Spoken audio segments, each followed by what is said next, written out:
Wound Care University here. I'm joined again by Dr. Gitterly. Have a super fun topic to talk about today. We're going to talk about hyperbarics, specifically what we usually treat, and then some stuff that maybe possibly we could treat potentially.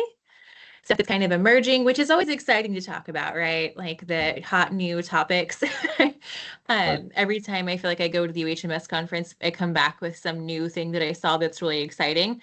And I feel like we get super excited about these type of things. And then when we start looking at the practical applications of it, you start recognizing the limitations. So let's get into it. So currently approved indication wise, what do you see the most of in clinic? It's stayed pretty consistent for, gosh, going on 7 to 10 years. Predictably, about 30% of our treatments are for DFU, diabetic foot ulcer.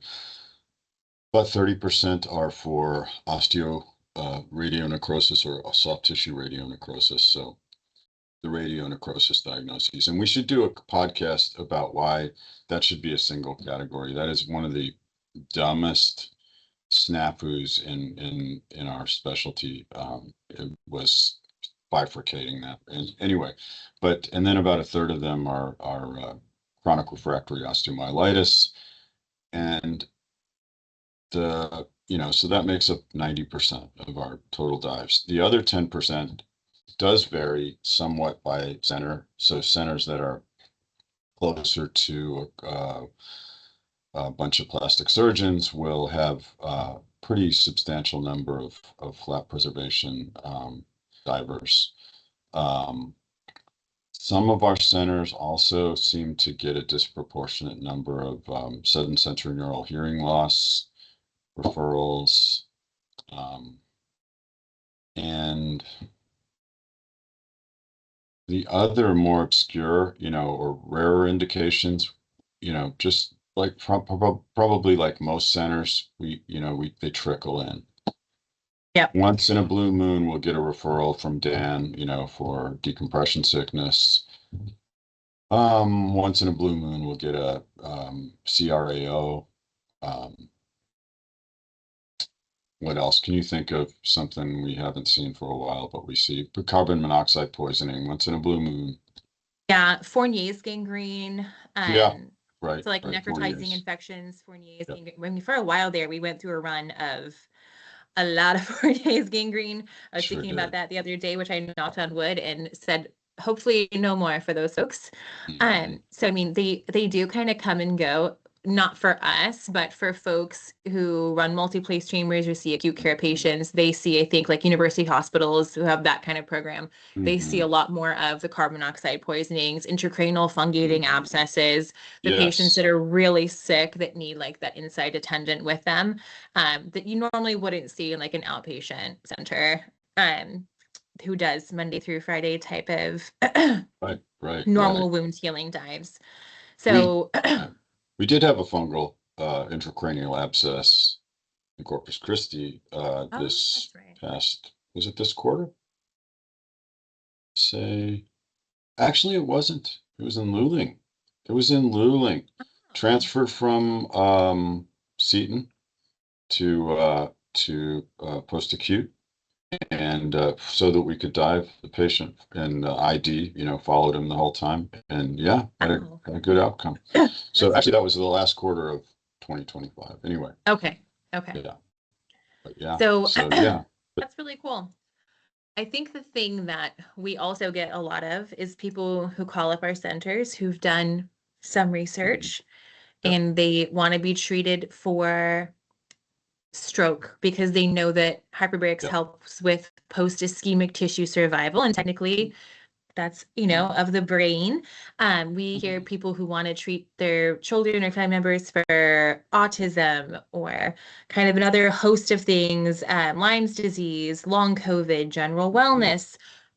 People will call sometimes about sports enhancement treatments. mhm. So, in your Right. mind, where does that line kind of start? between like plausible indications that could be treated under the right circumstances versus just kind of wellness type, I don't want to say snake oil, but things maybe we ought not to touch for the chamber.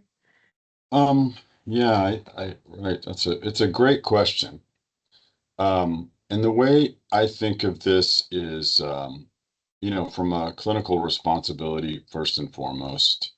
Um, we're not hyperbarics, RS, or, it's not Burger King, like have it your way. And I don't mean that in a like the patient, doesn't know better kind of, but so, and we've dialogued about this, and we've had people many times approach us, can you treat us? And recently, like you said, the last example you gave was athletes, athletic performance. And I had another physician reach out this year and ask if we could dive his son, who was on the swim team, Oh, and he thought he really? could get a competitive edge. So anyway, the posture I've always taken is, if if there's credible evidence Yeah. for something, and then if the given whatever that condition is, if the risk outweighs the benefit, explain to the patient, that we're not guaranteeing results, that it is an off-label, unproven in some sense indication. There are not RCTs in most of these cases. So we'll consider doing it, but we don't, we wouldn't do it for something like athletic performance. Right. We wouldn't do it for general wellness. And part of that reason is we have a limited resource. Many of our centers are actually, they have waiting lists. And so it would be crazy for us to be filling chambers up with, nebulous, general wellness, Yeah. patients. So, Um, I mean, it seems like it boils down to like ethics, making expectations really clear, and being able to distinguish established benefits from like truly experimental type stuff. right, And I'm sure, discussing risks, alternatives, all that really comes into play too there. right, Um, rigorously. Yeah, right. And yeah, documenting and really making certain that patient understands, this is serious business. yeah, And, because I mean, there are side effects, and some of them can be potentially rather serious. So mayhaps folks who just want anti-aging benefits would be better going to an oxygen bar and not in a pressurized right, hard there side you chamber go. at 2.0 That's APA, right. where they could have, barotrauma or something. Um, Hmm. so Yep. speaking of kind of emerging indications, if we had to put money on, if there was, $5 on the table right now, what do you think the next approved indication will be? I'm curious if it's going to be the same as what I would have my money on. Well, okay. I will tell you what I think in that regard. But the other thing I think we could maybe segue into that question with is, um, it's important for people, I think, not to be on a high horse about approved versus unapproved indications, because most of the time what they're saying, whether they realize it or not, is reimbursable indications versus non-reimbursable by third-party payers. That's what they're really saying. And since when did we consider third-party payers to be clinical experts on anything, really, right? I mean, They how like to often think are we they in a are. position of dealing with people that have essentially zero background or training, and that we're advocating for a patient, right? About approved indications. So it's kind of insane, for us to bifurcate the realm of potential indications into, reimbursable and non-reimbursable, and pretend that it's really on that bifurcation makes sense clinically. So that said, there is a chilling effect, and so generally speaking, we've seen in hyperbaric medicine long intervals between good clinical evidence developing and willingness of third-party payers to pay. So then you have to ask the question, when is it clinically irresponsible for us to not actively support an indication that should be reimbursed? Why? Because it's manifestly helpful for a serious condition. When should we be, offering that to folks? Um, not saying, hey, this works, but saying, hey, there's evidence and these are serious conditions and we support their treatment and ultimately, hopefully, reimbursement. So that's really important. So then, from there, I would say that, for instance, look at PTSD. I didn't expect that data, set to improve so much. But then, we were together at UHMS a couple of years ago, and listening to, the results of the recent clinical trial, and just being bowled over. Remember standing ovation, right? Who presented that? Do you remember? It was one of the authors, but The physician who's been doing all that research is Dr. Shea Afrati, and he is that's in right. Israel treating. Yes, And I mean, the stuff that's come even after that has been astounding. There's it's been brilliant, follow-ups. so brilliant, and gosh darn, I so admire these people that continue to push the envelope in some of these conditions and generate data. Anyway, I just am baffled, and those people suffer, their families suffer. I have family members with PTSD, from war experiences, for instance, and um, everybody feels it in the family. So that I hope that is, um, maybe not the next, but a soon to be approved indication. Yeah, that's exactly what I would say too, is PTSD and TBI.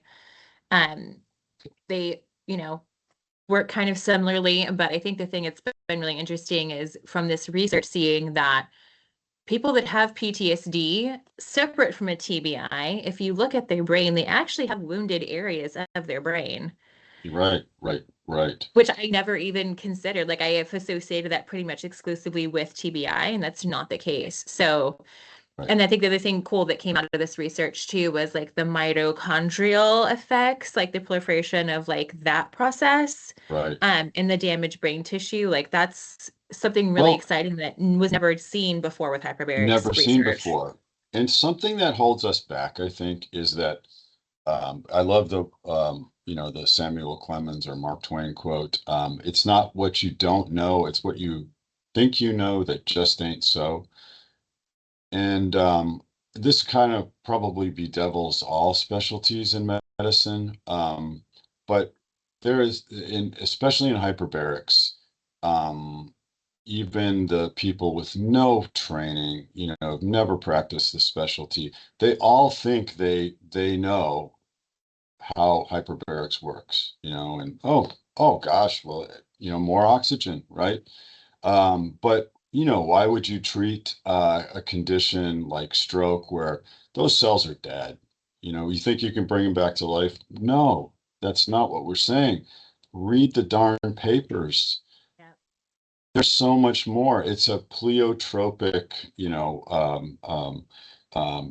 treatment modality. In other words, it has multiple effects. So this is so exciting, and I think we're being held back a little bit because so many folks that are in decision-making roles don't know about, inflammatory modulation, interleukin modulation, epigenetic shifts, uh, caused by, HBO, stem cell recruitment.